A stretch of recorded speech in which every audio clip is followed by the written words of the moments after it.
आज हम 12th biology का अगला लेक्चर लेकर के आए हैं जिसमें हम मूलतः चर्चा करेंगे गुरु बीजाणु जनन पर। गुरु बीजाणु जनन बहुत ही इंपॉर्टेंट टॉपिक है class 12th biology chapter number first, जो नया एनसीईआरटी का है। पुराना एनसीईआरटी में यही दूसरा चैप्टर हुआ करता था और नया एनसीईआरटी में ये फर्स्ट चैप्टर है। और गुरु बीजाणु जनन बहुत ही इंपॉर्टेंट टॉपिक में से एक है। तो पिछले वीडियो में मैंने समझाई थी बीजांड के प्रकार के बारे में। तो बीजांड के प्रकार से संबंधित है 2-3 शब्द है जिससे समझ जाइए, जिसको आपको बहुत ही फायदा होगा, जिससे आपको बहुत ही फायदा होगा। एक शब्द है हाइपोस्टेस।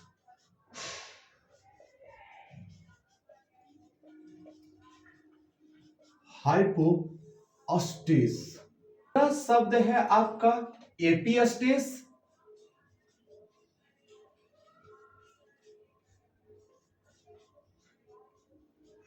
एपिस्टेस और तीसरा शब्द है आपका, पहला है हाइपोस्टेस, दूसरा है एपिस्टेस और तीसरा शब्द है सेतुक।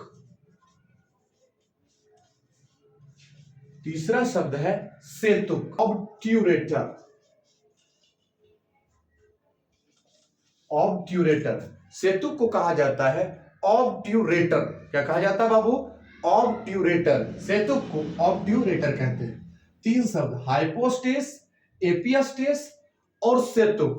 पहले ये 3 शब्द को हम समझा देते हैं और तब जाकर के हम चर्चा करेंगे आज का जो बहुत ही महत्वपूर्ण टॉपिक होगा गुरु बीजाणु जनन पर। तो हम चर्चा करने वाले होंगे गुरु बीजाणु जनन, जो आज का बहुत ही महत्वपूर्ण टॉपिक होने वाला है। ध्यान से समझिएगा।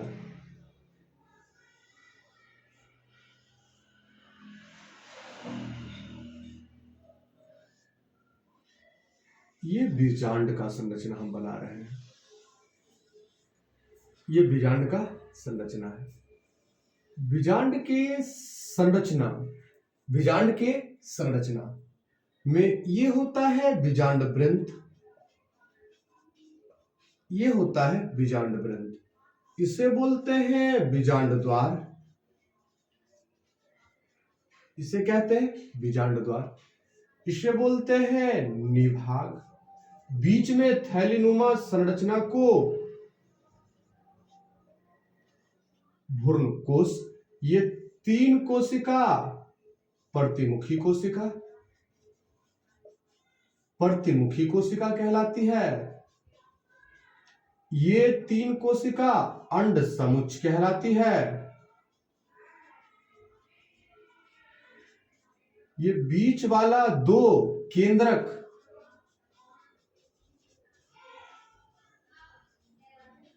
ध्रुवीय केंद्रक कहलाती है।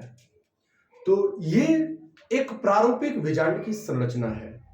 तो किसी बीजांड में ये जो भ्रूण कोश है, भ्रूण कोश और बीजांड काय, किसी भी बीजांड में ये आपका भ्रूण कोश है और ये बीजांड वृंत है। और भ्रूण कोश और बीजांड वृंत के बीच को जो होता है कोशिका है, इसे जोड़ने का काम करता है, इसलिए इसे बोलते हैं संवहन पूल। तो इसे कहते हैं संवहन पूल। इसे बाबू कहते हैं संवहन पूल। बीजांड वृंत और भ्रूणकोश के जोड़ने वाली कोशिका को संवहन पूल कहते हैं। और संवहन पूल की जो कोशिकाएं हैं, संवहन पूल की जो कोशिकाएं हैं, ये अन्य कोशिकाओं से, संवहन पूल की कोशिकाएं अन्य कोशिकाएं से भिन्न होती है, बहुत ही भिन्न होती है। संवहन पूल की कोशिकाएं अन्य कोशिकाएं से बहुत ही भिन्न होती है, जिसे हम हाइपोस्टेस कहते हैं। जिसे हम हाइपोस्टेस कहते हैं। माना जाता है इसका निर्माण लिग्निन के जमाव से होता है। किसका? तो संवहन पूल की कोशिकाएं जो अन्य कोशिकाओं से भिन्न होती है, उसका जो निर्माण होता है लिग्निन के जमाव से होता है। और बहुत सारे वैज्ञानिक ये मानते हैं, बहुत सारे वैज्ञानिक का मानना है कि ये एक ग्रंथिल उत्तक है। यह एक ग्रंथिल उत्तक है। बहुत लोगों का यह मानना है कि यह एक ग्रंथिल उत्तक है। तो मैंने क्या बताई? हाइपोस्टेस। मैंने क्या बताई? हाइपोस्टेस। हाइपोस्टेस क्या होता है? तो किसी बीजांड में भ्रूणकोश और बीजांड वृंत की जो कोशिकाएं हैं, अर्थात इसे जोड़ने वाली जो संवहन पूल की कोशिकाएं हैं, वो अन्य कोशिकाएं से बहुत ही भिन्न होती है। जो अन्य कोशिका से बहुत ही भिन्न होती है, और जो भिन्न है उसे ही हम बोले हाइपोस्टेस। इसे ही क्या बोले बाबू? हाइपोस्टेस। और माना जाता है हाइपोस्टेस का निर्माण लिग्निन के जमाव से होता है। बहुत वैज्ञानिक ये भी मानते हैं, बहुत सारे वैज्ञानिक ये मानते हैं, उनका मानना है कि यह एक ग्रंथिल उत्तक है। यह एक ग्रंथिल उत्तक है। तो अब है एपिस्टेस।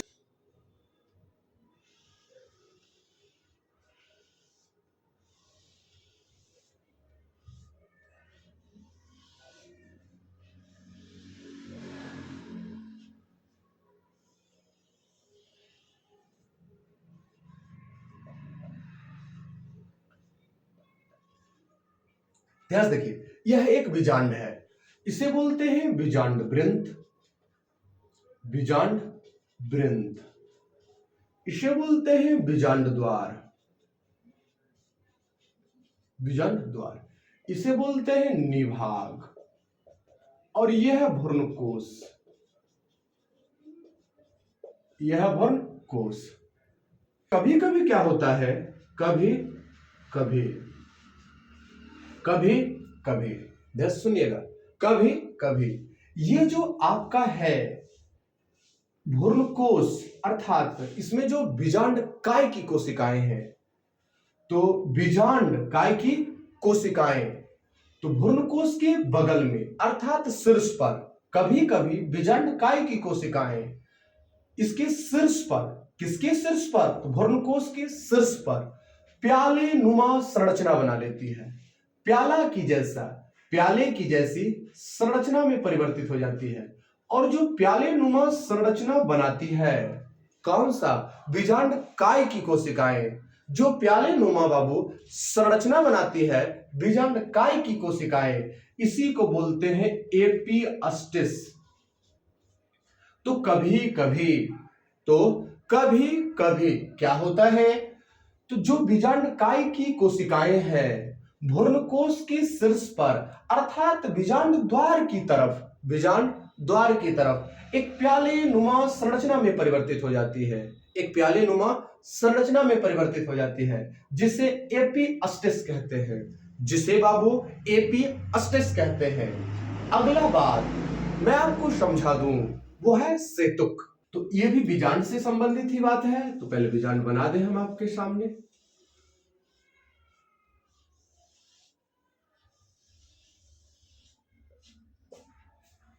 ध्यान से, तो ये जो निभाग की तरफ, इसे बोलते हैं आधारीय भाग। इसे बोलते हैं आधारीय भाग। तो बीच में मैंने जो भी संरचना बनाई, इस संरचना को भ्रूणकोश कहते हैं। इस बीच वाले संरचना को भ्रूणकोश कहा जाता है। और ये जो है आपका, ये है बीजांड द्वार। ये जो है इसे बोलते हैं निभाग। बीजांड है, द्वार है, निभाग है। तो आधारीय भाग में, बीजांड के आधारीय भाग में कभी कभी रोमिल संरचना बन जाती है। रोमिल संरचना अर्थात जो रोम जैसी, बाल जैसी संरचना बनती है, और उसी रोमिल संरचना को सेतुक कहते हैं।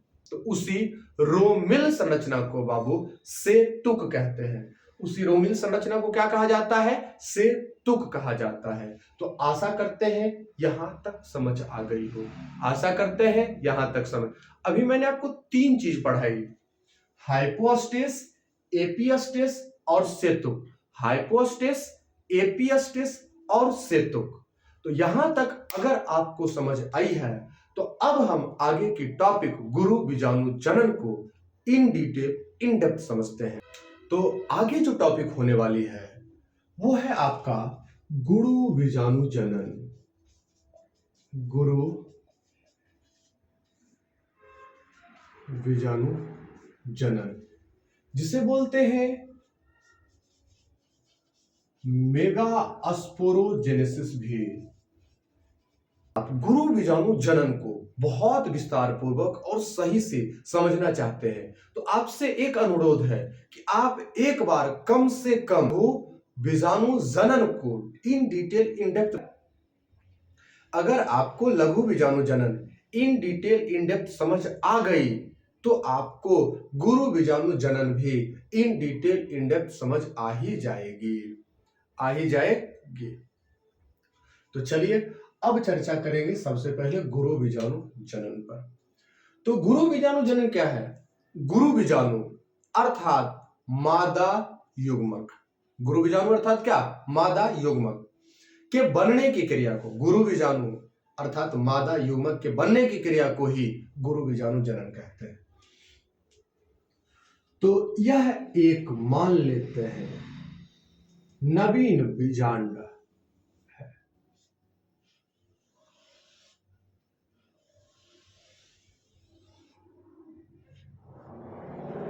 यह एक नवीन बीजांड है। तो बीजांड का यह भाग निभाग कहलाता है, यह भाग बीजांड द्वार कहलाता है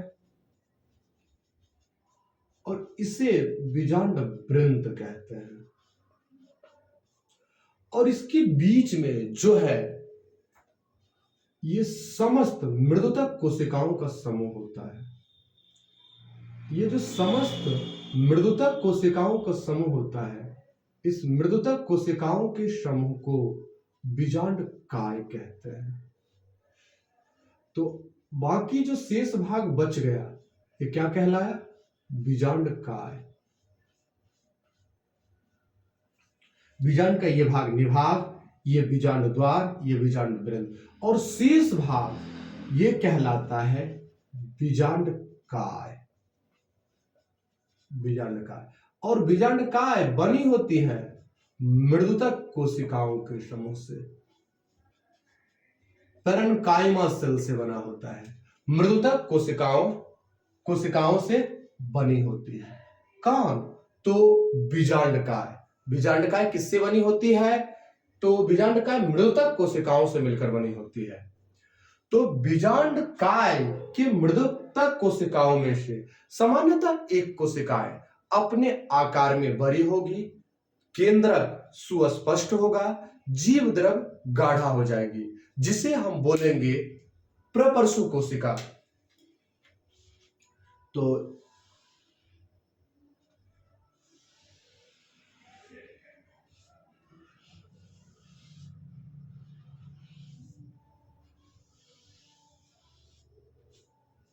यह है आपका एक बीजांड और यह समस्त है बीजांड काय। तो बीजांड काय में से एक कोशिका अपने आकार में बड़ी होगी, केंद्रक सुस्पष्ट होगा, जीव द्रव गाढ़ा होगी और इस कोशिका को अब बोलेंगे हम प्रपर्शु कोशिका। प्रपर्शु कोशिका। अगर आपने ये देखने से पहले लघु बीजाणु जनन को विस्तार पूर्वक पढ़ के आए हैं, वहां पर भी चारों कोना पर 4 कोशिका बनी होती थी और उसको प्रपर्शु कोशिका कहते थे। यहां पर सामान्यतः एक कोशिका अपने आकार में बड़ी होती है, केंद्रक सुस्पष्ट होता है, जीव द्रव गाढ़ी होती है, जिसे हम प्रपर्शु कोशिका कहते हैं। और परपर्शु कोशिका के एक कोशिका, बाकी सब जिस प्रकार मृदुतक कोशिकाएं थी वो सब के सब उसी प्रकार रहने वाली है।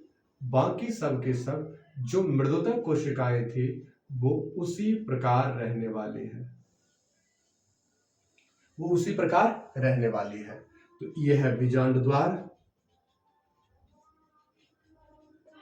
यह है निभाग। परपरसु कोशिका समसूत्री विभाजन करेगा और समसूत्री विभाजन करके दो कोशिका बनाएगी। परपरसु कोशिका समसूत्री विभाजन करेगी।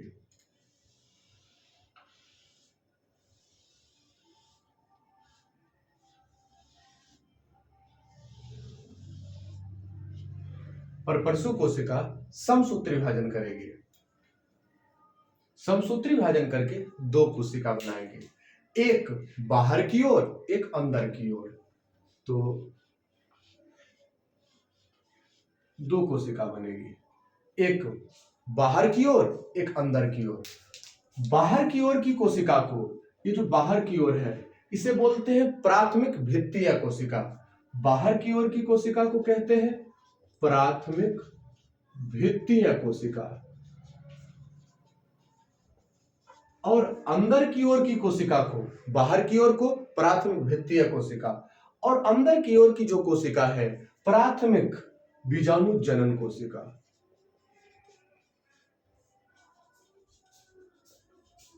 प्राथमिक बीजाणु जनन कोशिका। बाकी जिस प्रकार मृतक कोशिकाएं हैं वो उसी प्रकार रहेगी।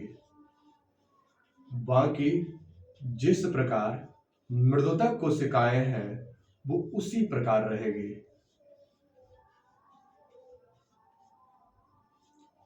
जिस प्रकार मृदुतक कोशिकाएं हैं वो उसी प्रकार रहेगी।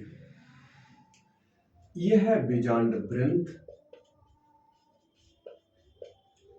यह है बीजांड द्वार, यह है निभाग, ये चीज है। तो इसको प्राथमिक भित्तीय कोशिका और अंदर के तरफ को प्राथमिक बीजाणु जनन कोशिका। तो प्राथमिक भित्तीय कोशिका उसी प्रकार रहेगी और प्राथमिक बीजाणु जनन कोशिका में भी कोई विभाजन नहीं होगा। लेकिन अब वो काम करने लगेगा। अब ये जो प्राथमिक बीजाणु जनन कोशिका है ये कार्य करने लगता है गुरु बीजाणु मातृ कोशिका की तरह। तो वो अब कार्य करने लगेगा।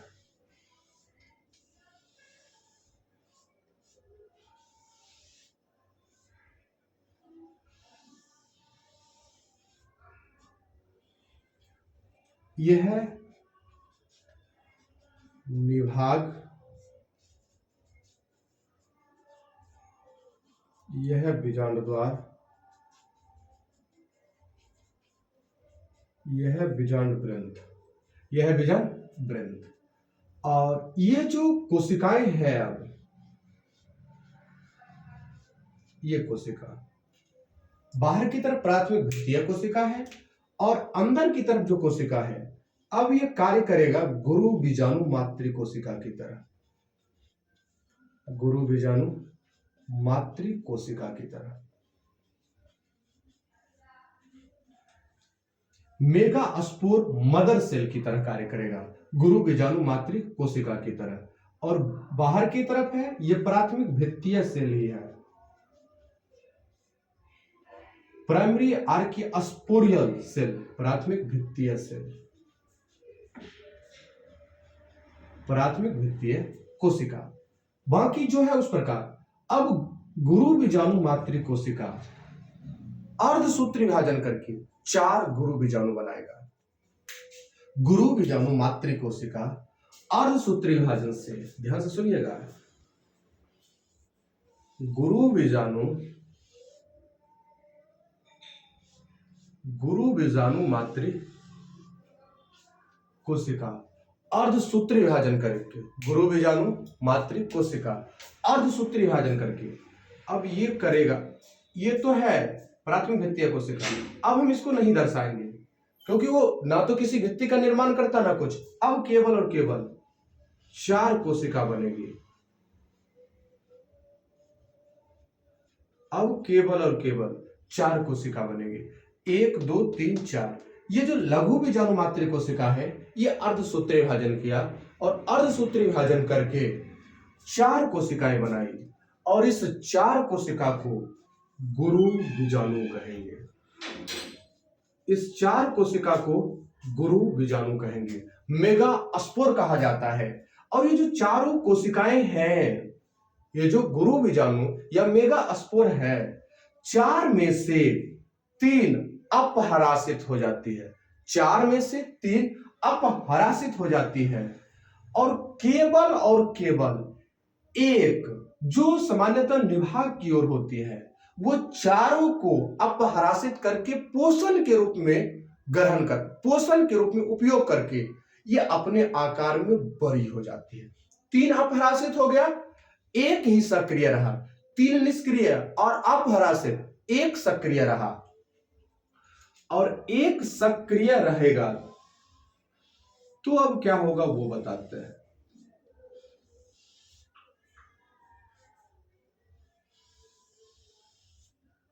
एक सक्रिय होगा, 3 अपहरासित खत्म, एक बचा,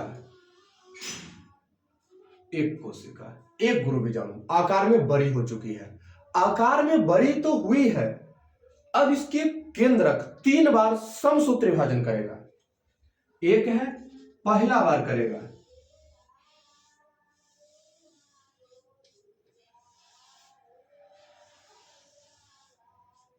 पहला बार करेगा तो 2 होगा, दूसरा बार करेगा तो 4 होगा, दूसरा बार करेगा तो कितना होगा,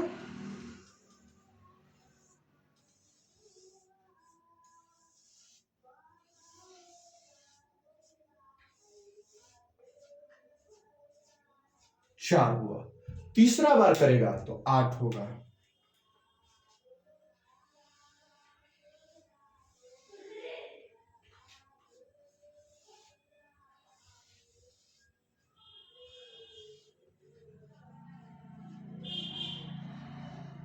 आठ हुआ। 8 में से 3 जाएगा निभाग के तरफ, 3 आएगा बीजाणु द्वार के तरफ, 2 रहेगा बीच में।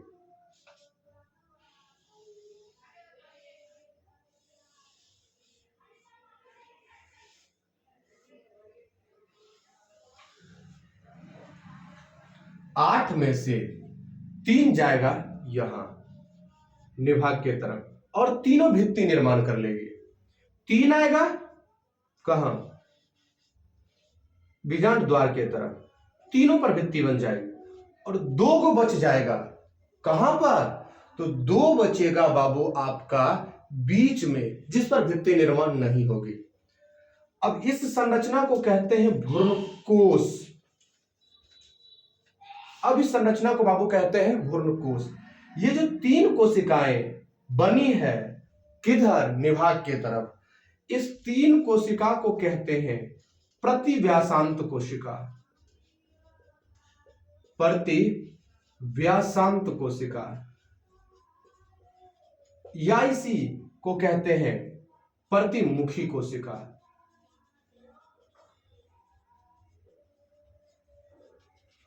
ये जो बड़ी कोशिका है अंड कोशिका, 2 छोटी कोशिका है सहायक कोशिका। तीनों के समूह को अंड समुच्च कहते हैं। तीनों के समूह को अंड समुच्च कहते हैं। बीच में 2 को केंद्रक बच गया, इसे ध्रुवीय केंद्रक कहते हैं। बीच में जो 2 केंद्रक बच गया बाबू, उसको हम बोलते हैं ध्रुवीय केंद्रक। बीजाणु जनन यहां तक। इसके बाद है भ्रूणकोश का विकास, और अब बताएंगे भ्रूणकोश की संरचना। तो पहले इतना बात हम रिवीजन करवा दें आपको। रिवीजन करवाने के बाद हम चर्चा करेंगे भ्रूणकोश की संरचना। ऐसे भ्रूणकोश की संरचना हम आपको समझा ही दी है, फिर से एक बार बता देंगे भ्रूणकोश की संरचना कैसी होती, क्या होती। तो यह एक नवीन बीजांड है। नवीन बीजांड में एक निभाग होता है, एक बीजांड वृंत होता है और बीजांड द्वार, और बाकी जो बच गया समस्त बीजांडकाय कहलाती है। और बीजांडकाय मृदुतक कोशिकाओं से बनी होती है। बीजांडकाय मृदुतक कोशिकाओं से बनी होती है।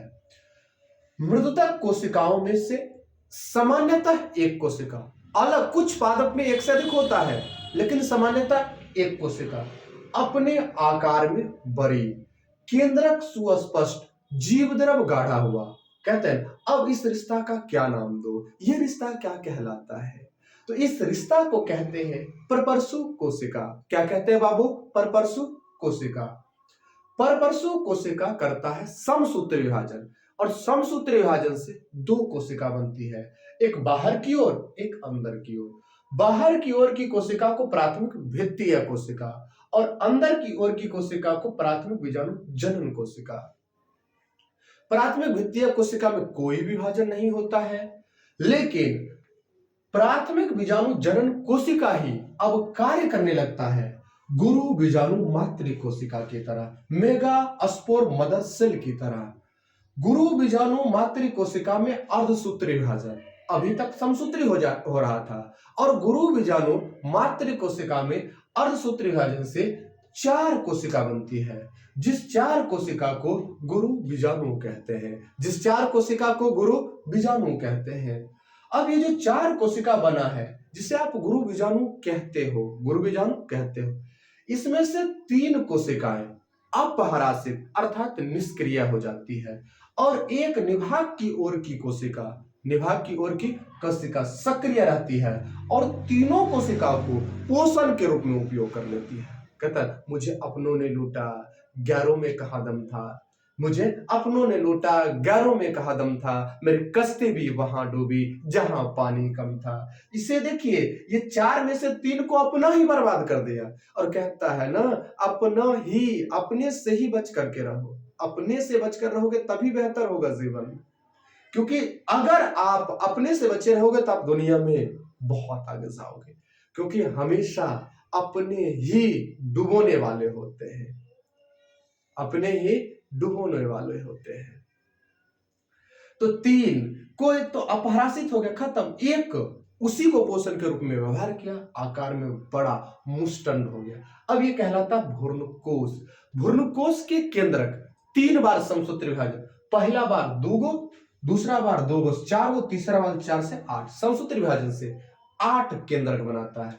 8 में से 3 केंद्रक चला जाता है निभाग के तरफ, और 3 केंद्रक आ जाता है बीजाणु द्वार के तरफ, 3 केंद्रक बीजाणु द्वार के तरफ, और 2 बच जाता है बीच में, और 3 जो निभाग के तरफ केंद्रक गया उस पर भित्ति निर्माण हो गई, अर्थात अब कोशिका बन गई, और 3 जो बीजाणु द्वार के तरफ गया था इस पर भी भित्ति निर्माण हो गई, ये भी कोशिका बना लिया। 2 जो बीच में था उस पर किसी भी प्रकार की कोई भी कोशिका का निर्माण नहीं हुआ। यहां तक क्लियर? अब ध्यान से समझना यह है कि जब यहां तक आपको समझ आ गई, ये जो 3 कोशिका निभाग के तरफ बना, इसे प्रतिव्यासांत कोशिका या प्रतिमुखी कोशिका कहते हैं, और 3 अन्य कोशिका जो कहां बना, बीजाणु द्वार की तरफ, उसे अंड समुच्च एग एपरेटस कहते हैं। और एग एपरेटस में एक बड़ी कोशिका होती है, 2 बगल में छोटी कोशिका, जो बीच वाली बड़ी कोशिका है उसे अंड कोशिका, और जो बगल में है छोटी कोशिका उसे सहायक कोशिका कहते हैं। 2 केंद्रक को ध्रुवीय केंद्रक कहते हैं, बीच वाले 2 केंद्रक को ध्रुवीय केंद्रक कहते हैं। तो ये बात आपको समझ आ गई होगी, और यही है भ्रूणकोश की संरचना। भ्रूणकोश अर्थात 1 2 3 और 3 3 6, तो बार बार हम बताए हैं यह 7 कोश किया होता है, 3 दूना 6 2 8, और 8 केंद्रक यह होता है। तो आपसे पूछा जा सकता है भ्रूणकोश कैसी संरचना होती है? 7 कोशिकीय और 8 केंद्रकीय। भ्रूणकोश 7 कोशिकीय और 8 केंद्रकीय संरचना होती है।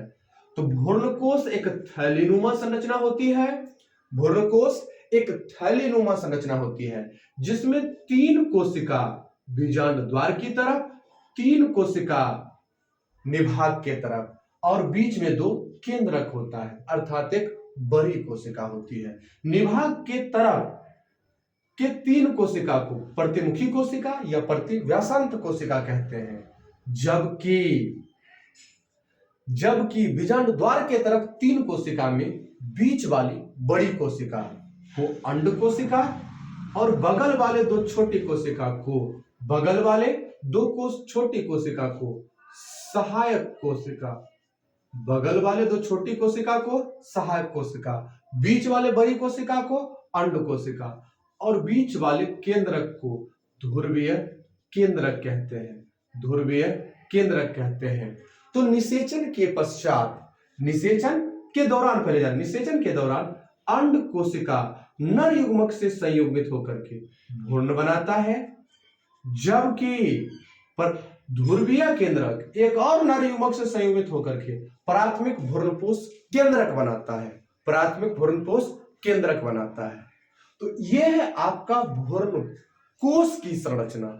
वहां भ्रूणपोष बनेगा और भ्रूणकोष दोनों शब्द का मायाजाल है, शब्द का, इसमें उलझन नहीं होना चाहिए, उलझना नहीं है, आपको याद रखनी है।